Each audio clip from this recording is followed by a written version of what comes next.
homem, né, tudo isso que foi falado e que você propositalmente, você lembra que quando você me ligou você falou que ia ser dessa forma, me provocou, né?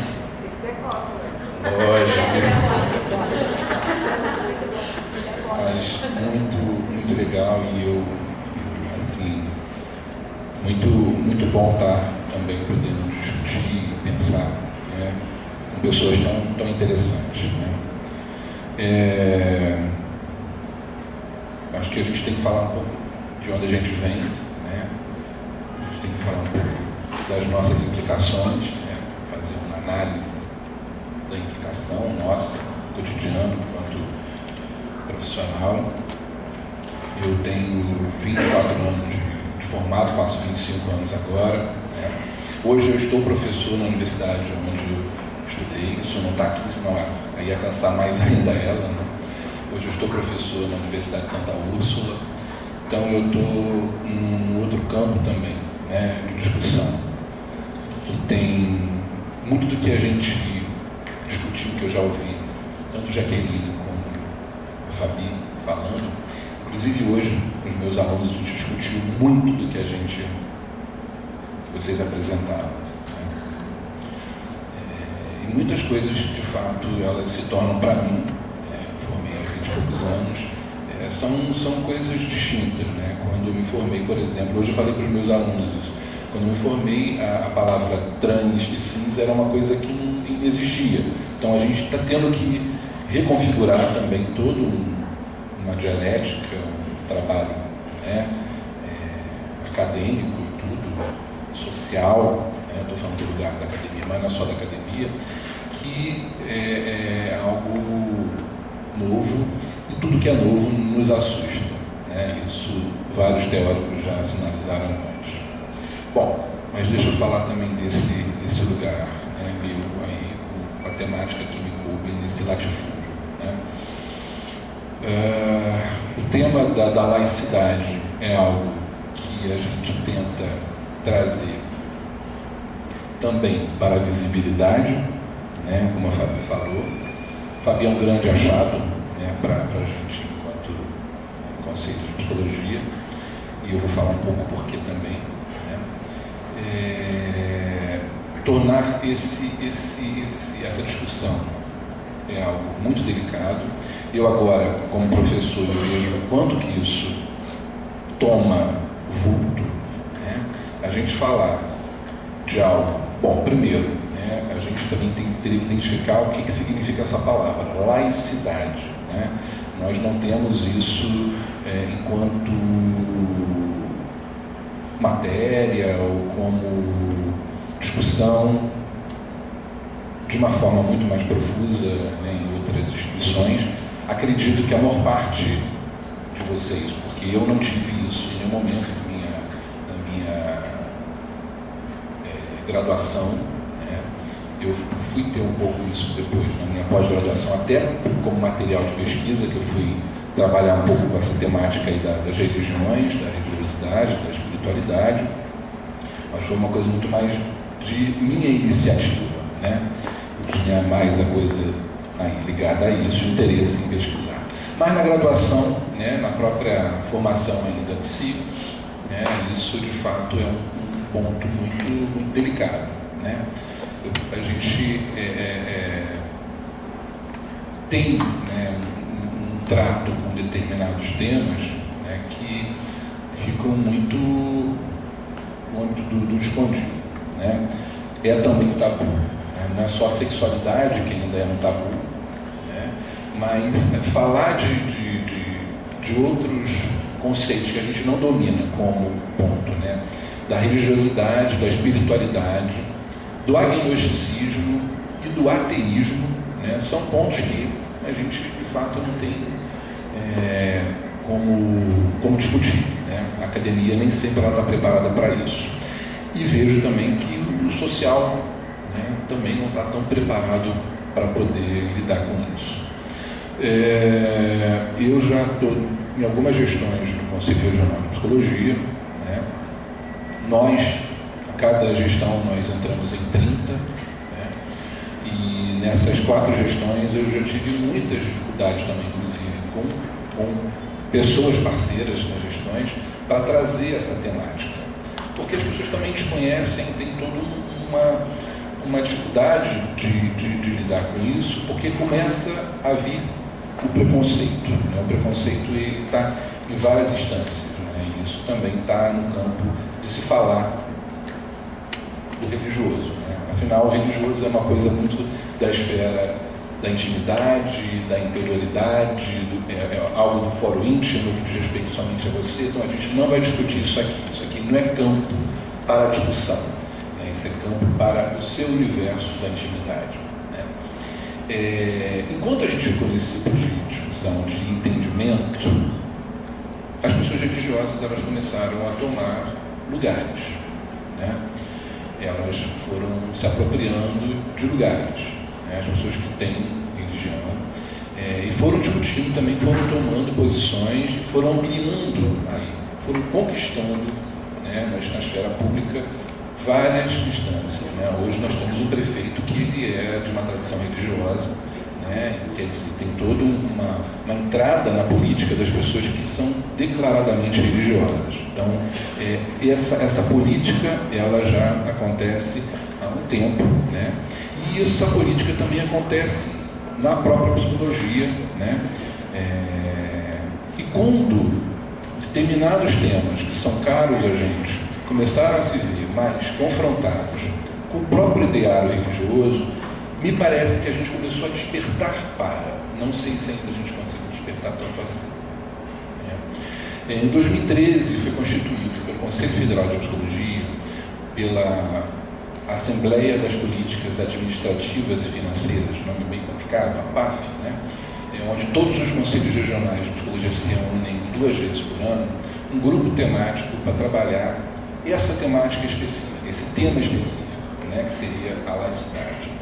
E o Rio de Janeiro é um desses encabeçam, né, esse grupo. Nós participamos desse grupo pelo Conselho Federal de Psicologia. Em 2014 eu faço parte, eu sou representante do Rio de Janeiro nesse grupo, né, junto ao Conselho Federal de Psicologia. Em 2014 nós fizemos uma nota, né, apresentando o que significa isso, né, como é que a gente entende esse campo da laicidade na psicologia. Né. Nós tivemos um hiato aí, né, agora, nessa temática, né, da laicidade, junto a uma discussão maior, né, no Conselho Federal. A gente agora está retomando, né, a gente teve uma reunião há pouco, uma reunião telefônica há pouco tempo, para falar de como é que estavam as ações, né, como é que cada regional está podendo produzir isso também. Fizemos alguns eventos, o próprio Conselho Regional fez alguns eventos em relação a isso, e poder estar numa mesa em que vai além daquilo que a gente tem enquanto nosso grupo específico, né? Eu sou coordenador desse grupo, desse GT, Fabiane faz parte desse GT, né?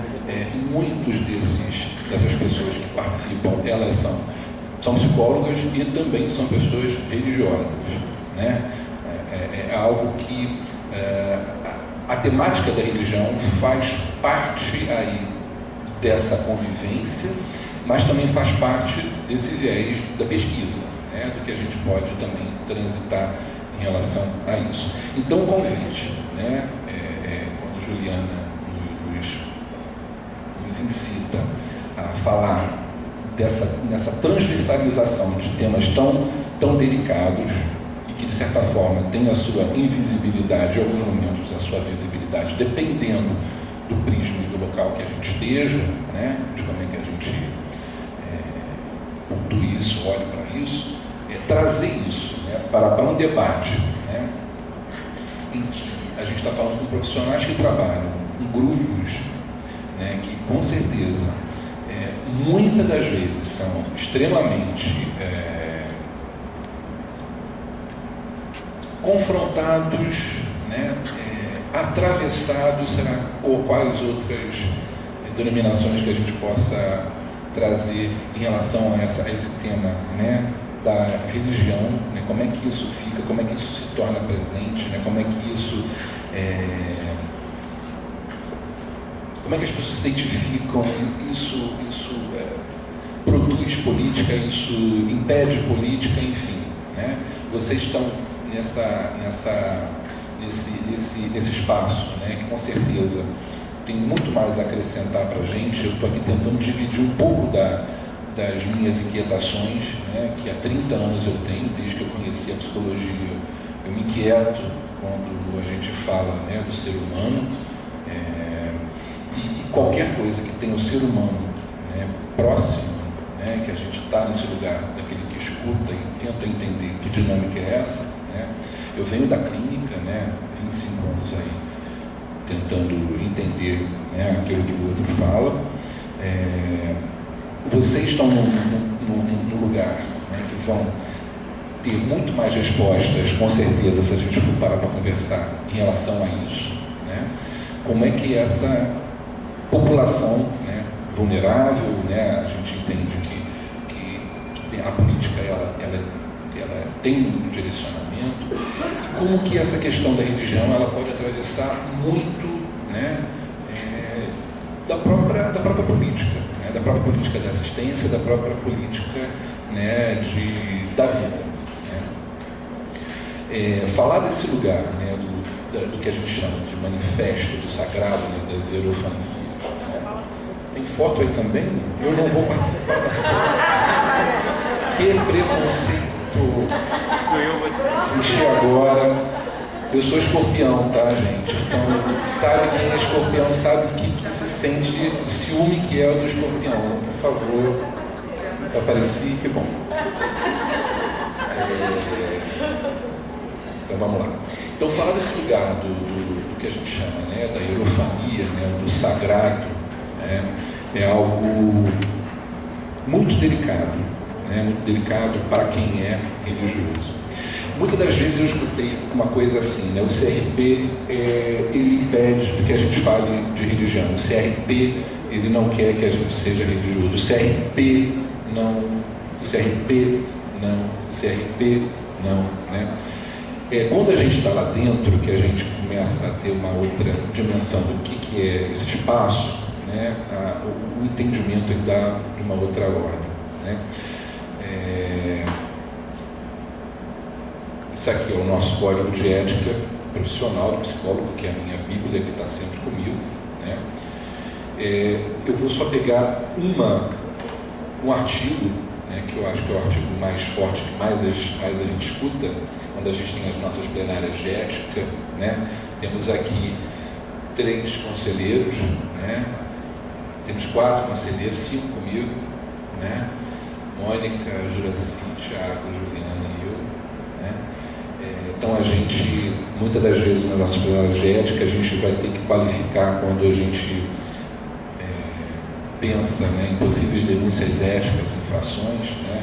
Então, uma das coisas que a gente também ventila, né, como possibilidade de vedação de produção na atuação profissional é a linha B, artigo 2º, que diz, né, que ao psicólogo é vedado induzir a convicções políticas, filosóficas, morais, ideológicas, religiosas, de orientação sexual ou a qualquer tipo de preconceito quando do exercício de sua função, de suas funções profissionais, né?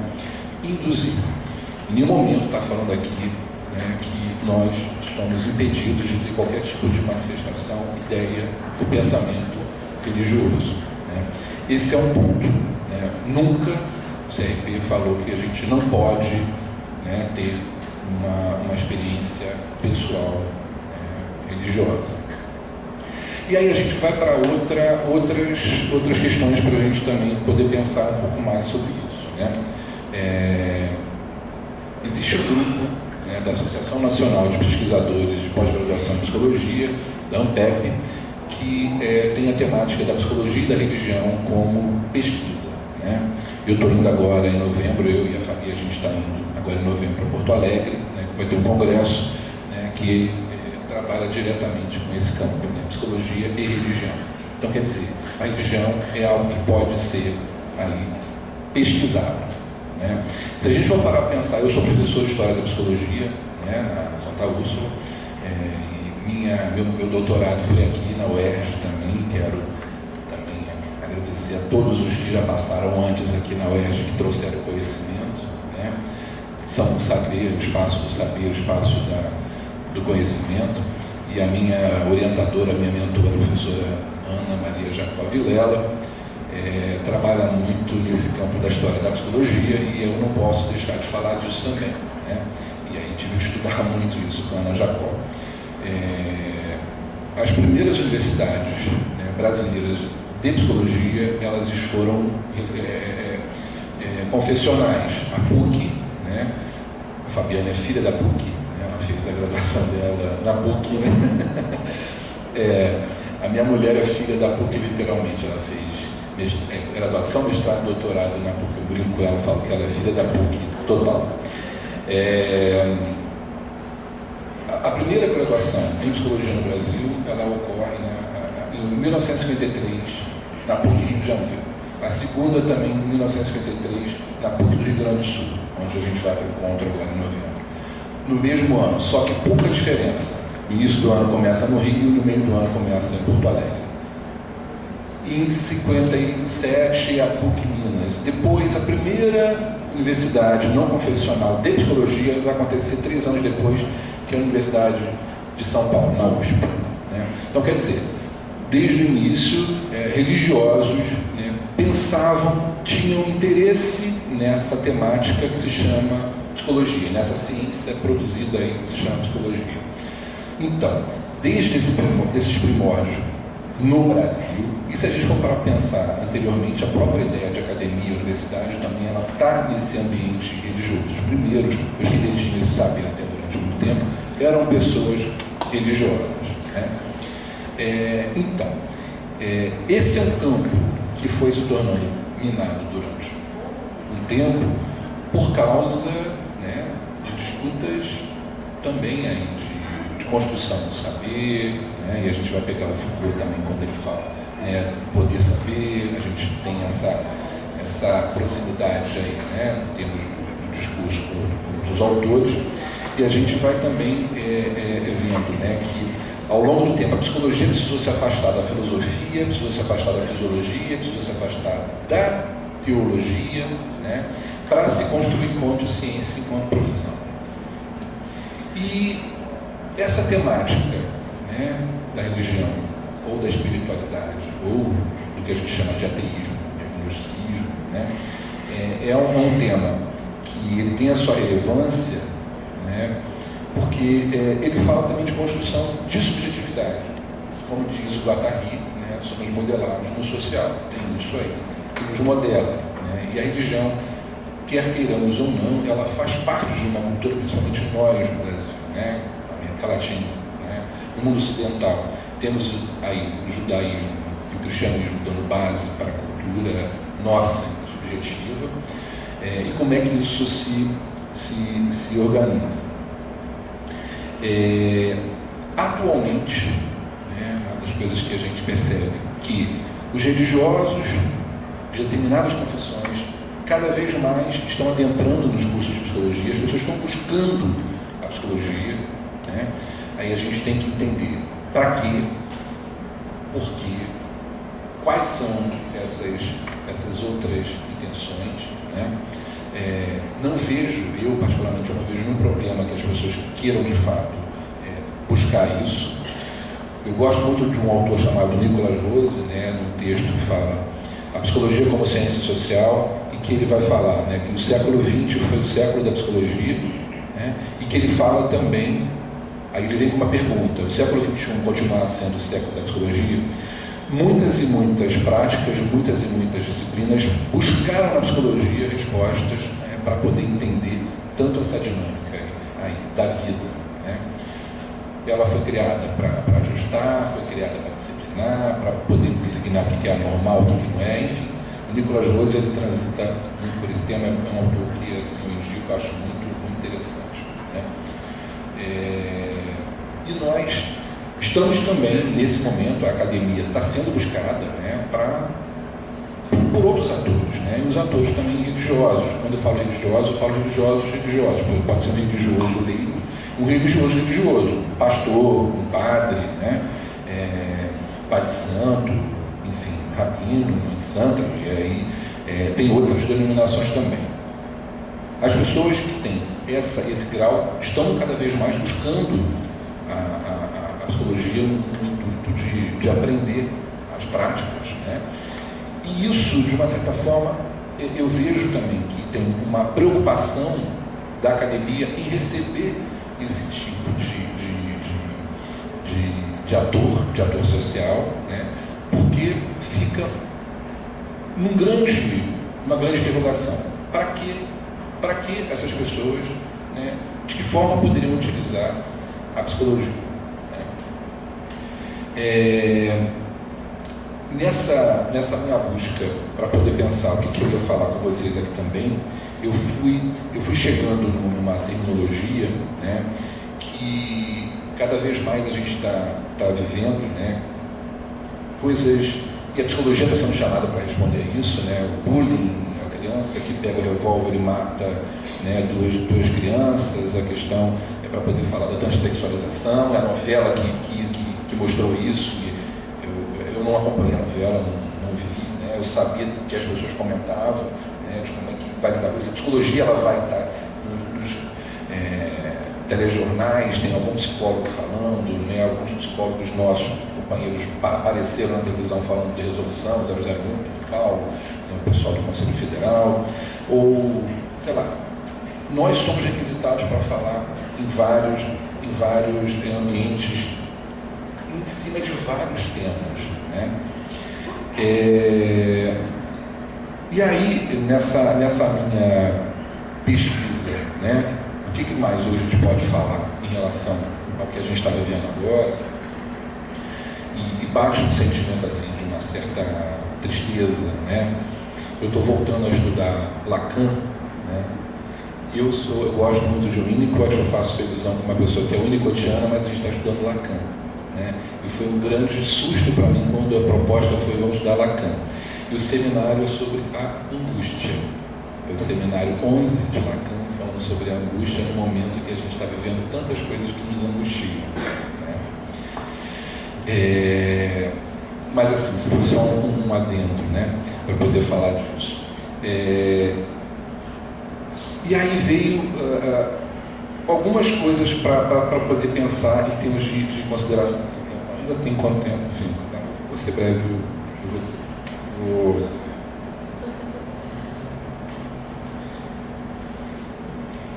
Alguns teóricos, né, começaram a me trazer alguma luz nessas minhas inquietações, né? Porque eu comecei a pensar numa palavra, né, que cada vez mais a gente... duas palavras específicas, né? Uma que é utopia, uma palavra criada no século XV, né, por um jurista inglês, que fala de um não lugar, um lugar sonhado que a gente tem para algo que seria melhor, né? E a gente sonha com um momento melhor. E uma outra palavra, que é uma palavra que não é menos bonita, eu acho que ela é extremamente bonita, mas ela está muito próxima de outras duas, que ela, muitas das vezes, elas vão dando sustentação umas às outras, né? Que se chama tolerância, intolerância e tolerável, né? Intolerável. E aí eu lembro de um autor chamado Paul Ricoeur, que é um filósofo francês, e que ele, em um artigo belíssimo da década de 90, ele vai tratar justamente desses três conceitos, né? Tolerância, intolerância e intolerável. Muitas das vezes a gente não sabe até onde vai a tolerância, né, para determinadas ações, determinados comportamentos, né, onde isso já se torna intolerante, né, onde a gente se torna também intolerante.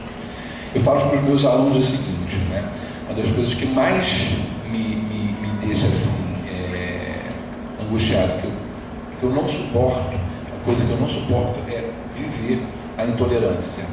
Para mim, isso é algo insuportável. Eu vi uma pessoa que é intolerante, para mim, isso é muito ruim. E o meu medo maior é eu me tornar intolerante com aquele que é intolerante.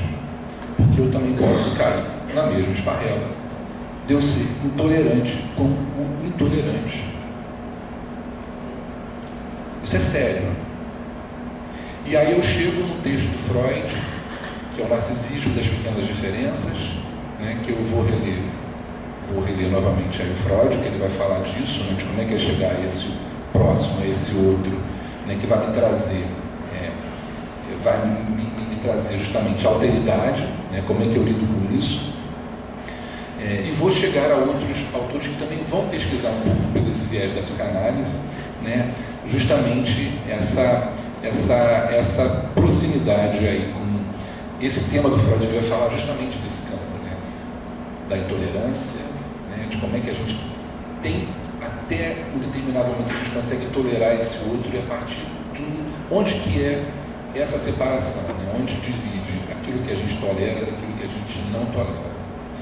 E mais, né, um texto da professora Beth Fuchs, que foi minha professora na Santa Úrsula e hoje é professora na Veiga de Almeida, que eu fui descobrir, né, vasculhando na internet, e ela vai falar de algo que eu nunca tinha pensado, ou pelo menos não tinha pensado dessa forma, né, que ela fala que até o politicamente correto, né, no politicamente correto, que a gente entende como aquilo que é politicamente correto, isso eu não posso falar. Se nisso também, nós também não podemos cair na intolerância. Então, o tempo inteiro nós podemos transitar por tão tênue determinadas coisas, né, que como é que a gente pode continuar trabalhando, entendendo, né, esse outro, né, sem ser intolerante? É uma provocação para mim e para vocês, e com certeza vocês têm que lidar o tempo inteiro na dinâmica, seja com o assistente social, com o diretor, com o pedagogo, com o usuário, né, com o prefeito, com quem quer que seja, né, com o marido, com a mulher, com o filho, com o pai, sei lá com quem, né, até onde a gente tem a tolerância, né, e onde isso também escapa. Bom, quero agradecer, acho que eu não fui além do tempo, e agora quem vai falar é a Paula Junto.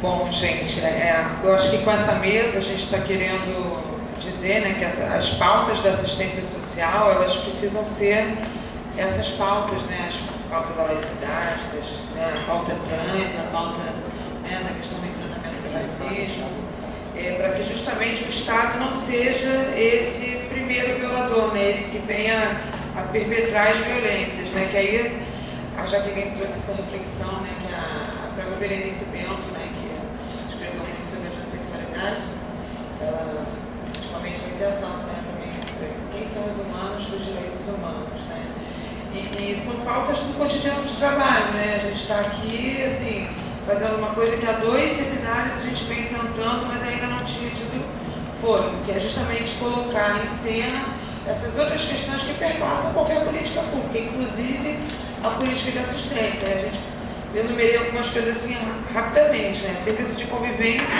fortalecimento de vínculo. Né? Assim, quantos de nós aqui atendemos pessoas trans nesses serviços? Né?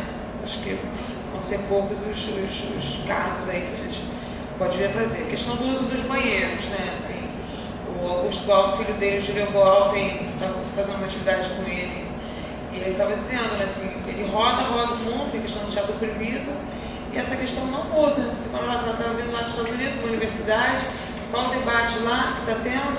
A questão do uso do banheiro, né? Assim, a violência institucional, que pode acontecer de várias formas, né? Assim, a questão do processo de reinserção social, como é que fica a questão do processo do mercado de trabalho, como é que é o trabalho desenvolvido por esse técnico de referência para poder fazer frente, né? Assim, o próprio acolhimento institucional, qual é a unidade de acolhimento que alguém faz, se vai ser uma unidade masculina, feminina, se vai ser de família, qual família pode ser aceita enquanto uma família acolhedora, o processo de adoção, né? Quer dizer, são coisas tão antigas, mas que ainda permanecem, né? Assim, e aí eu também lembrei que a Judith Butler, que é uma autora, né, muito conhecida, questão, né, assim, ela tem uma vinda marcada para o Brasil e ela está tendo lista, né? Assim, aí eu separei aqui a fala desses que são contrários à vinda dela, né? Não podemos permitir que a promotora dessa ideologia nefasta promova em nosso país suas ideias absurdas, que têm por objetivo acelerar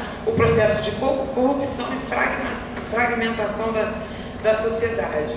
Também não posso também deixar de lembrar do Foucault, que vai nos dizer que a anatomia não é o destino. Assim.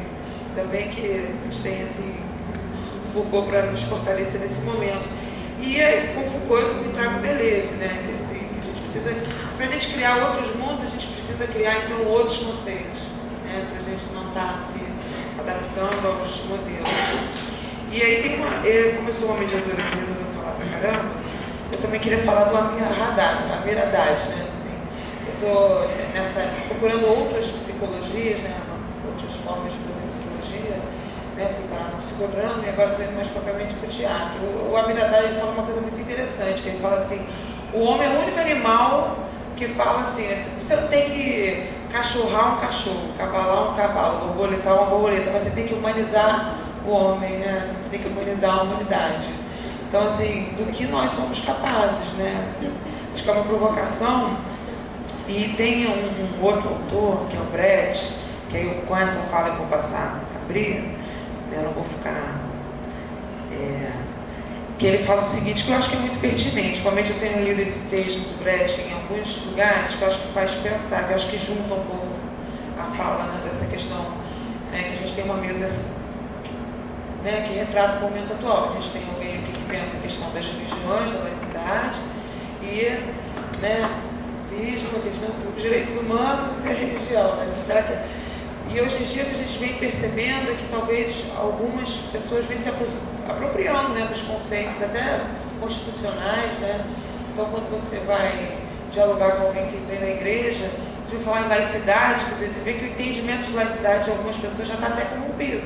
Está tendo propaganda aí para desvirtuar os conceitos. Então, a gente precisa estar afirmando os conceitos, inclusive colocando uma nota de rodapé ali, olha, laicidade quer dizer isso. Porque eu acho que tem uma galera aí vindo com um desserviço por trás, né? E aí tem um intertexto do Brecht. Ele fala o seguinte, primeiro levaram os negros, mas eu não me importei com isso, eu não era negro. Em seguida, levaram alguns operários, mas eu não me importei com isso, eu também não era operário. Depois, prenderam os miseráveis, mas eu não me importei com isso, porque eu não sou miserável. Depois agarraram os desempregados, mas como eu tenho meu emprego, também não me importei. Agora estão me levando, mas já é tarde. Como eu não me importei com ninguém, ninguém se importa comigo. Então essas questões que a mesa está colocando não são questões para um recorte específico da população, são questões para nós, psicólogos e também trabalhadores do SUAS. Então, está aberto o microfone para as inscrições, acho que é importante a gente poder dialogar, né? Se quem quiser colocar alguma situação de trabalho.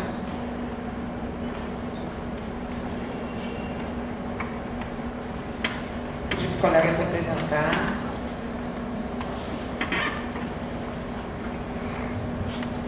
Boa tarde a todos e todas. Meu nome é Leandro, eu sou trabalhador do SUAS e do SUS. E aí eu queria agradecer a mesa, eu acho que esse tema da laicidade, enfim, enfim, a gente precisa falar das pessoas trans que a gente entende, ou dos serviços. E aí eu queria, assim, agradecer a discussão, que eu acho que no momento que a gente está vivendo, né, isso é super importante, né, a gente está com uma onda reacionária e religiosa muito forte no país, né, assim, inclusive na própria gestão, quem vai ao prédio do nível central da prefeitura sabe, está lá claramente dizendo que estão sendo realizados cultos dentro do espaço da prefeitura, com cartazes, e isso é muito perigoso, né, assim, mas o que eu queria chamar a atenção a gente quando fala de intolerância religiosa, a gente pensa muito na questão, por exemplo, dos ataques, né, que a gente tem visto acontecer, né, ataques a centros, a lugares de religião, principalmente de matriz africana. Mas eu fico pensando que nós, trabalhadores, a gente tem uma missão mais difícil ainda, assim, que eu acho que é intervir no cotidiano dos serviços. Por que eu estou falando isso? Eu vou dar alguns exemplos de situações que eu vivenciei ou que eu soube recentemente. No SUS, eu presenciei situações onde, por exemplo, o profissional de saúde fazia orações frequentemente dentro do consultório durante o atendimento, né? Ou então que cultos eram realizados dentro do espaço da clínica, né? Isso, enfim, foi importante ter dado visibilidade. A gente, na época, conseguiu fazer essa discussão, mas é algo que, no embate no dia a dia do serviço, eu acho que é muito mais delicado discutir, né? Porque são colegas, são pessoas que trabalham com a gente, que estão juntos, que às vezes não se deram conta de que ali, né, não é um espaço, de que quando aquele espaço, quando a gente fala de Estado laico, precisa ser laico mesmo, né?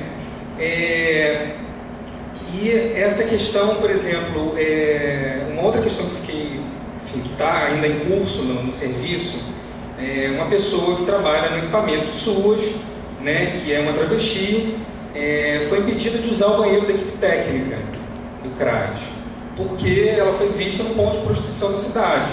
E aí a equipe diz, se prostitui, então não tem parceiro fixo, então logo não pode usar o nosso banheiro. Sabe? Então, estou falando 2 exemplos, um ligado à laicidade e um ligado à questão trans, né, assim, que tem um recorte muito claro, né, assim, é claro que isso está dando pano para manga, né, a gente está lá no serviço tensionando o que está acontecendo, mas o quanto esses micro enfrentamentos cotidianos são super difíceis e a gente precisa fazer, gente. Não dá mais para a gente fechar os olhos. Uma oração do Pai Nosso antes da reunião de equipe, porque o Pai Nosso é universal. Universal para quem? Né? Não dá mais para a gente permitir que essas coisas aconteçam.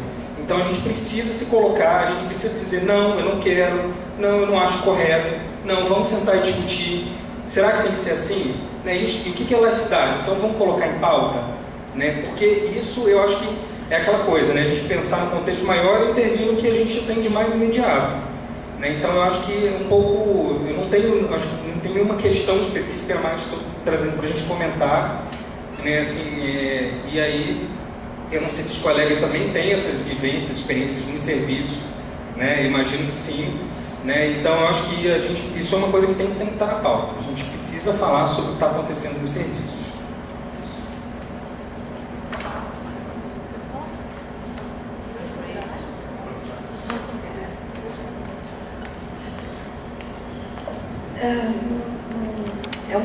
Mais um testemunho assim, para dividir a angústia. Eu sou professora numa faculdade particular, assim, com muito fiéis né? Ou seja, que atende prioritariamente uma camada bem popular e que fica numa região mais empobrecida. E eu realmente me surpreende o número de alunos de psicologia, pastores. Alguns, digamos, são contaminados pela gente e se tornam parceiros, né? Mas não é a grande maioria. Não é a grande maioria mesmo, né? E eu acho meio assustador, e eu convoco assim, porque eles estão dentro da psicologia num número muito grande, porque essas faculdades... Eu já peguei turma de primeiro período com 140 alunos. Sim, aula no auditório, com microfone. Eventualmente, eles dizem, não, hoje quando eu pego uma turma com 50 alunos, eu digo, nossa, a turma é pequena. Porque, enfim, existe o comércio, sim, enfim. Mas a minha questão, estava falando com a Ju no almoço isso, a minha questão é, como a gente, CRB, eu apesar de não ser formalmente inclusa no CRB, eu me sinto meio parte disso, como a gente pode efetivamente ir mesmo para essa parte da cidade, no caso Zona Oeste, né? Como é que a gente pode estar mais presente lá e fazer aliança com esses pastores que existem, que são pastores interessados em pregar. Tem um deles que escreveu um livro chamado Intolerância Religiosa, quer dizer, justamente, e é uma pessoa que eu acho que, poxa, podia ser um grande parceiro. E eles existem alunos que são meus alunos há 1, 2 anos, já foram em várias disciplinas, e de repente eu descubro que a pastora é um cara que sempre debateu comigo de uma maneira muito crítica e tal. Então, eu sei que eles existem, mas eu acho que a gente tinha que fazer deles nossos aliados. E isso, eu não sei, eu sinto que a gente não está conseguindo. Porque, enquanto a gente não consegue isso, os outros, que são aqueles que acham, e eu ouvi isso, que os gays vão dominar o mundo, escravizar os homens para as mulheres se reproduzirem.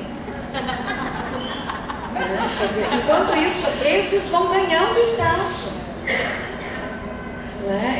Enquanto a gente se cala e ri disso, porque é risível mesmo, eles vão ganhando espaço. Então, só compartilhar essa angústia, assim, eu acho que a gente tinha que estar mais dentro das faculdades de psicologia, de alguma maneira, e para fazer entender o que é laicidade, e procurar aliados dentro de todas as religiões, né? Porque eles existem. Né?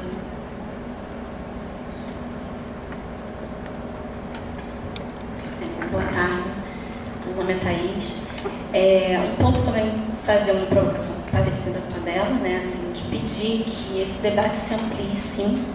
Né? Assim, a gente precisa que o Conselho esteja em espaços para falar da questão da laicidade, com mais frequência talvez, ou mais próximo da ponta, né? Enfim.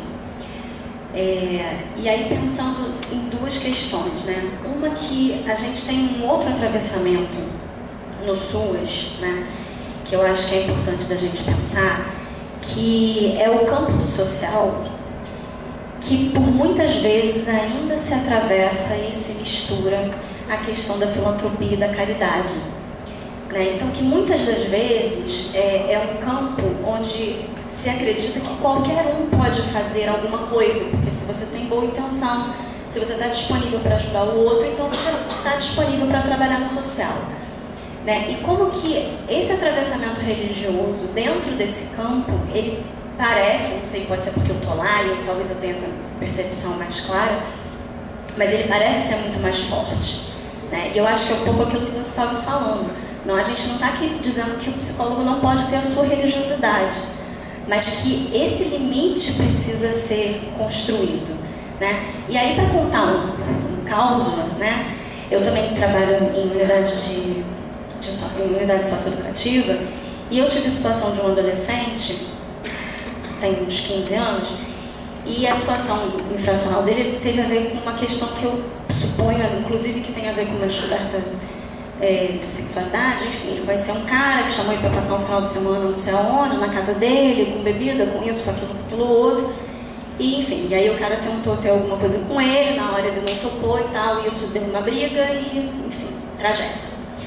E aí, no atendimento à família, no atendimento a ele, eu fui percebendo essas questões da sexualidade e fui tentando sinalizar isso, tanto para ele quanto para a família, porque ele não trazia isso de uma forma direta, e da preocupação que eu tinha de quando ele saísse, que ele conseguisse ser acompanhado, né, dar continuidade ao acompanhamento lá fora.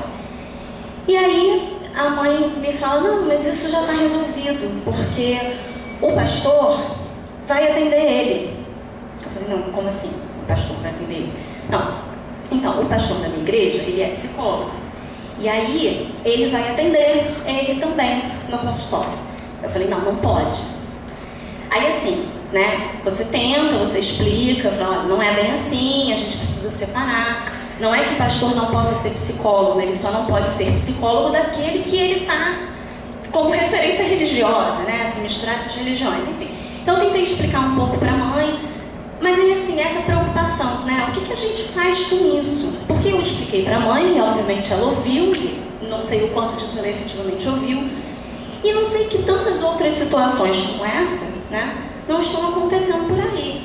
E aí, como que a gente consegue colocar isso em discussão, em debate, nesse contexto que a gente está vivendo, né, de um pastor, né, no Rio, que está com esse empoderamento? Eu não sei se esse aumento suposto dessas agressões às casas de outras religiões não tem a ver com isso também, com uma sensação de uma certa legitimidade. Enfim, mais essa provocação mesmo, né, de quanto que a gente realmente precisa estar discutindo essa situação. Acho que eu vou ter que fazer uma fala, meu nome é Juliana, né, sobre essa mesa.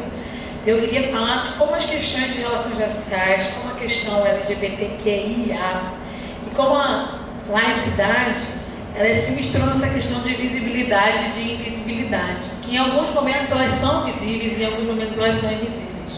Quando você abre um jornal tipo Notícias Populares em São Paulo, como você abre um jornal tipo Povo, a população negra, ela está lá nesses jornais, ela está lá nesses espaços, né? Está lá no assassinato, ou quando está cometendo um crime, né? A população LGBT, a população trans, ela tem uma certa visibilidade pelo exótico.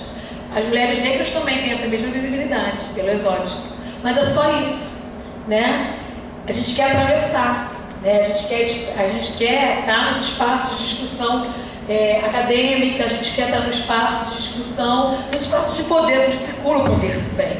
A gente quer essa visibilidade. Quando a gente começa a circular em alguns outros espaços que não são, que são os espaços de academia, espaços de gestão, a gente vê a população mais cis, né? E mais branca. Então essa mesa ela é para provocar, porque a gente tem que fazer esse exercício constante e diário de pensar como essas questões elas estão cotidianamente nas nossas práticas. Elas estão ali travestidas nas nossas práticas. Qual a população que a gente atende? Qual a população do SUS? Do SUS também, né? Mas qual a população do SUS? É a população que está mais empobrecida, a população negra, porque a pobreza ela tem cor no Brasil, né? E a questão trans, né? Para o SUS, ela está invisibilizada. Eu estou falando isso porque eu me sinto muito provocada, porque eu sou servidora pública de Nova Iguaçu, né? Profissional da gestão final, já pegando o que a segunda mesa nos colocou, e eu nunca atendi nenhuma mulher trans ou homem trans, nem em CRAS, nem em CREAS. Nunca. Eu ia trabalhar em um CRAS num bairro lá em Nova Iguaçu, e eu sempre pegava ônibus com uma mulher trans voltando da luta do trabalho, né? E às vezes eu até conversava com ela e tal. É uma pessoa extremamente empobrecida, perfil de Bolsa Família, mas ela estava fora de toda e qualquer política. Só o que ela consegue chamar é a atenção, porque é uma mulher alta, uma mulher muito bonita, uma mulher alta, né, bem sexual, então ela entra no ônibus, então ela choca na sociedade careta e hipócrita, né? Então essa é a visibilidade que ela consegue, mas a visibilidade de direitos, de garantir direitos, de ter atendimento, ela não consegue. Eu não consigo ver psicólogas trans trabalhando comigo. Eu quero ver mais psicólogas negras e quero ver mais psicólogas trans. E isso eu não consigo ver, essa invisibilidade que a gente tem que questionar. E aí entra a questão da laicidade. A laicidade também, nesses espaços que a gente está inserido, ela também tem uma certa invisibilidade, uma certa distorção. E aí vem aquela questão que a Annelise colocou, que é visível, né? Porque como ela está invisível, ela não está palpável para a população, o que é a laicidade, vem essas pessoas que estão mais disponíveis para entrar em contato com o público que está carente de tudo, está carente de política, porque onde falta política pública, esse fundamentalismo ele vai avançar, ele vai ganhar cada vez mais espaços, né? Então essas pessoas deturpam a ideia do que é laicidade e aí a gente tem esses conceitos, essas histórias, né? E assim, o que eu faço é um chamado, né? A Paula citou um monte de autores, eu vou citar aqui também o autor de uma música, né? Beto Guedes, que ele fala que vamos precisar de todo mundo, 1 mais 1 é sempre mais que 2. Eu acho que é isso, eu acho que essa tem que ser o sul, esse tem que ser o sul da nossa prática, né? A gente pensar que 1 mais 1 é sempre mais que 2 e que a gente precisa se organizar como trabalhador e enxergar que o nosso usuário também é trabalhador e que a gente está próximo dele, e é com ele que a gente tem que juntar para poder tentar garantir que as minorias, que na verdade são maiorias, tenham de fato o seu direito garantido.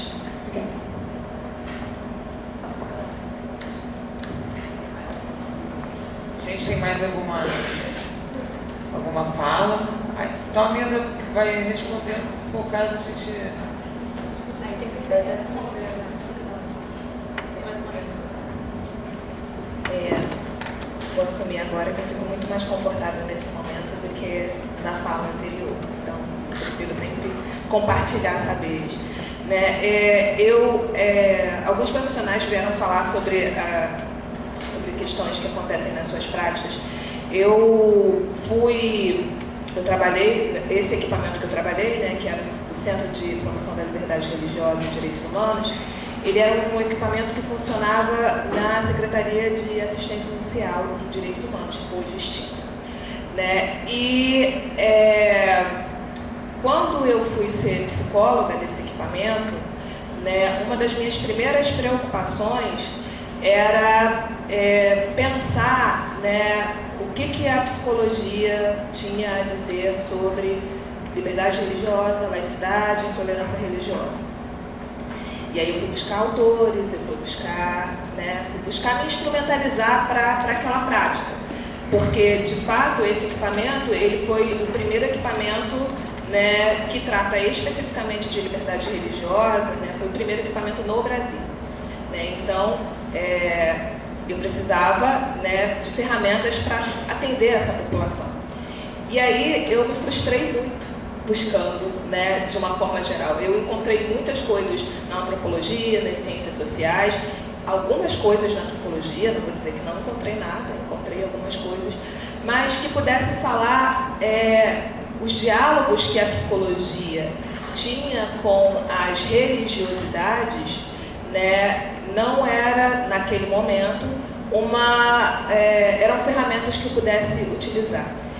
Do contrário, né, pelo contrário, eu comecei nesse equipamento em 2014, no ano de 2008, que foi quando aconteceu o primeiro seminário de liberdade religiosa estadual do Rio de Janeiro, os religiosos, né, e não religiosos também, né, tinham agnósticos e ateus, né, naquele seminário, né, marcaram, né, a importância de ter, além da assessoria jurídica, um profissional de psicologia que atendesse as pessoas que sofressem intolerância religiosa. O que eu estou querendo dizer com isso? Né, que a religiosidade, para a ciência da psicologia, ela é uma questão, né, e que a gente precisa construir alguma ponte, né, algum diálogo com essas diversas expressões religiosas e não religiosas.